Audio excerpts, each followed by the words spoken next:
Outra coisa, como que funciona? Você falou que tem um processo de mais tempo. Quais geralmente áreas que você entra e ajuda uma empresa a se organizar, que vai até além da terapia dentro do seu método? Aí, quando as empresas têm principalmente um problema sistemático, né? Que a gente tem que construir o fluxo, que a gente tem que refazer um processo, que a gente tem que ver se os cargos que estão lá, eles têm realmente a...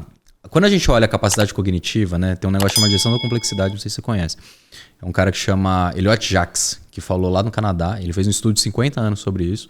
E ele mostra a complexidade de cada tarefa, de acordo com o horizonte de visão da pessoa.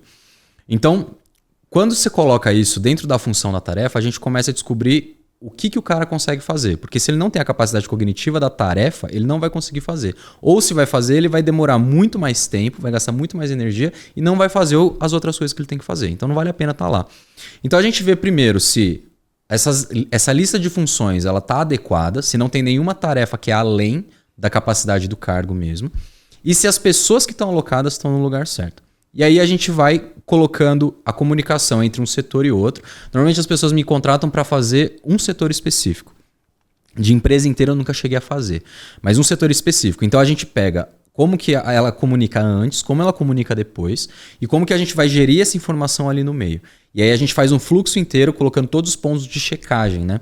Eu uso também um método que chama Superfoco, que a gente pega um índice que ele tem que ser o mais preciso, a gente falar que é índice 0, né? A gente tenta fazer ele tender a 0.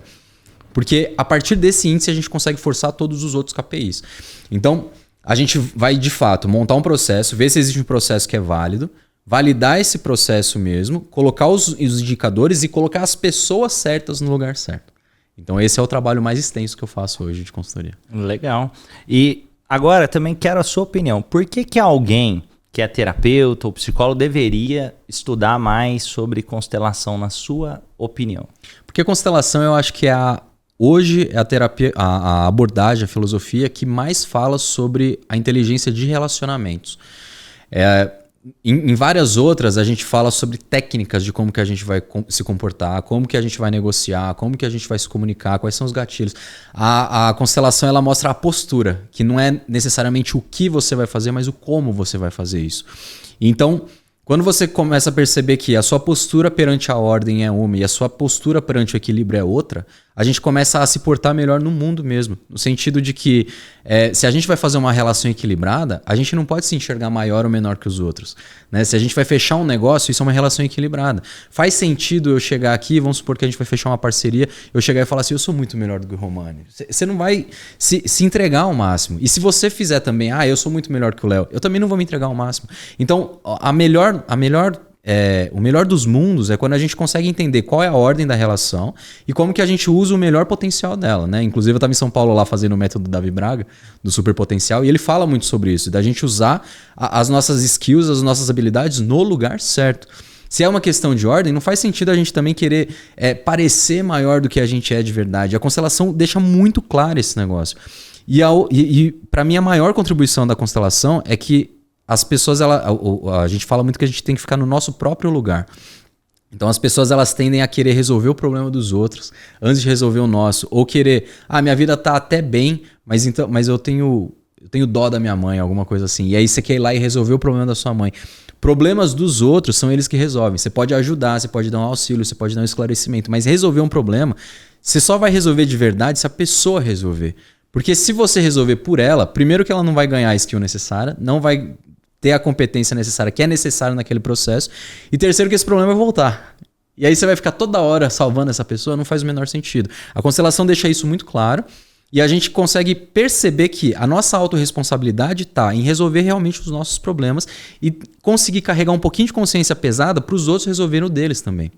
Que aí a gente consegue usar o melhor do material e fazer o melhor substrato para a gente conseguir fazer as coisas do jeito que deve, né? E agora, eu quero te fazer algumas perguntas também. O que é família para você? O que significa família para você?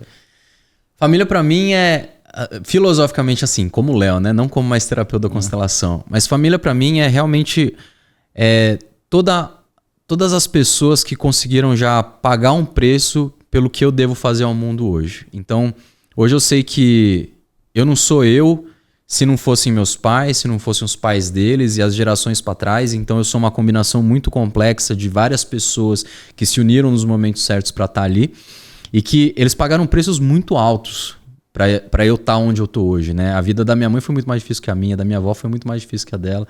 Dos meus avós, então, vieram de navio do Japão. É uma loucura você pensar em tudo que eles passaram. Quando eu escuto histórias dos meus familiares, eu vejo que a minha vida é um passeio mesmo perto deles. Então, perceber que sucesso, ele não é necessariamente um direito para mim, ele é mais uma obrigação, porque muita gente pagou o preço para eu estar aqui hoje, sabe? E eu acho que a família, ela tá nesse lugar, de eu perceber que eu tenho que aproveitar também o que eles construíram, de captar a percepção deles, de conseguir entender que mesmo os fracassos que eles tiveram geraram aprendizados, e se eu não aproveitar isso, eu vou ter que gerar próprios fracassos para aprender o que eles aprenderam. Então não faz sentido tanto ficar negando as situações ou fatos que aconteceram anteriormente e usar os recursos que minha família tem mais do que buscar outros, né? Às vezes, eu admiro muito o Romani, eu queria ser o Romani.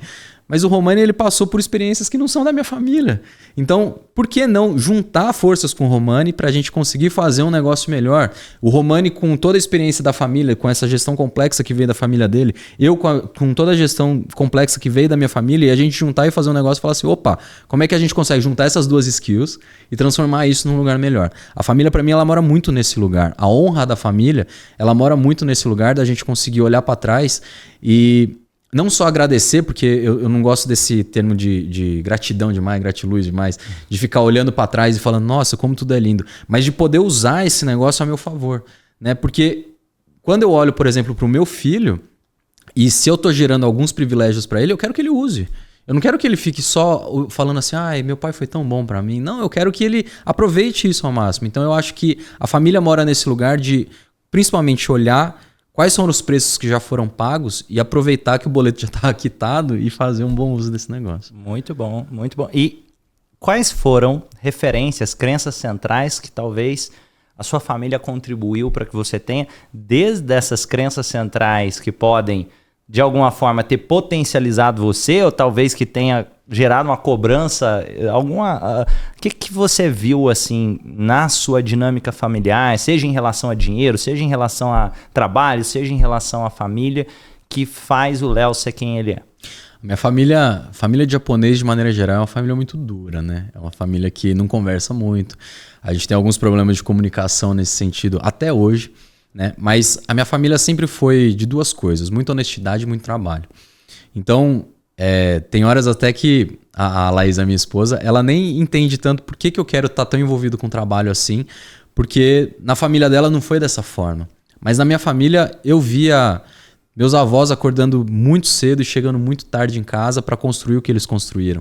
Eu via minha mãe passando muito perrengue desde muito cedo até muito tarde. Quando eu trabalhei com a minha família, eu cheguei a perder carnaval por conta de ter que resolver problema da fazenda.